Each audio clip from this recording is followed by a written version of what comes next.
Okay, picture this. It's 2023. There's a lab, a simple table, a can of Coke, and a photo of Taylor Swift.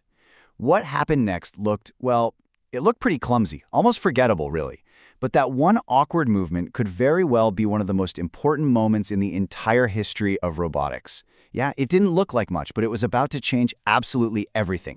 So a robot arm slowly, and I mean almost painfully, picks up that Coke can and puts it on the picture.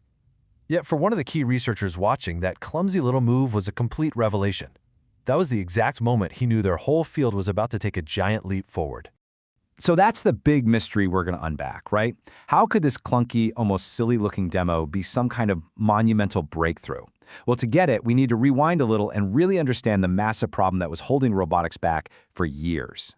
So let's dive into the old way of doing things. You see, before this breakthrough, a robot's mind was basically split in two.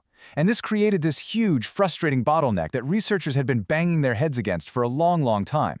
Think of it like a robot with two separate brains that weren't great at talking to each other.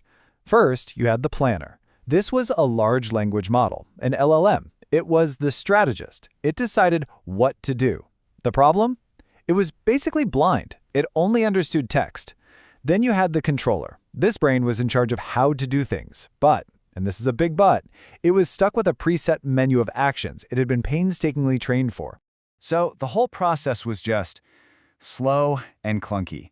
The planner would come up with a step, like pick up sponge and send that text over. Then the controller would try its best to do that one thing. Then it would just sit there, waiting for the planner to think up the next step.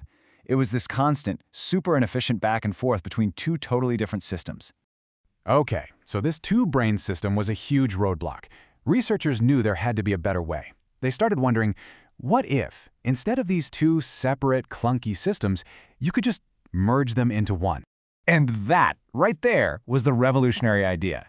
With these large language models getting so incredibly powerful, the team at Google asked a really groundbreaking question.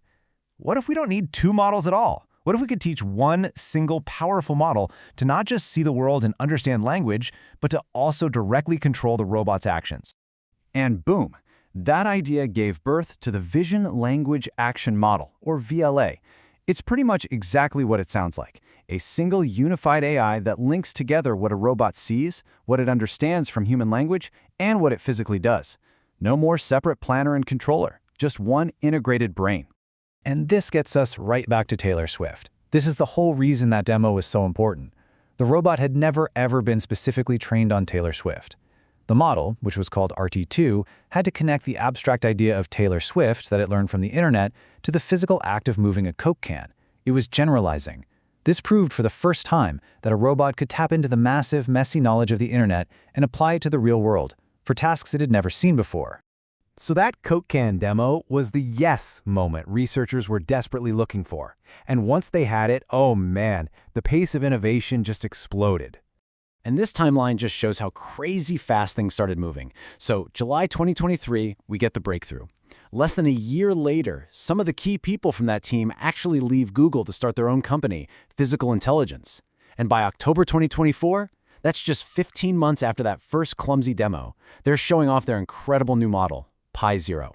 And the leap from RT2 to Pi Zero is just stunning. Now, you'd probably expect the next step to be an even bigger, more powerful model, right? But check this out. Pi Zero is actually way smaller. It went from a massive model with up to 55 billion parameters, you can think of those like the knobs the AI turns to learn, down to just 3.3 billion. This incredible efficiency boost means it doesn't need a huge cloud computer anymore. It can run on a standard graphics card, right there on the robot itself. The secret was this clever new architecture.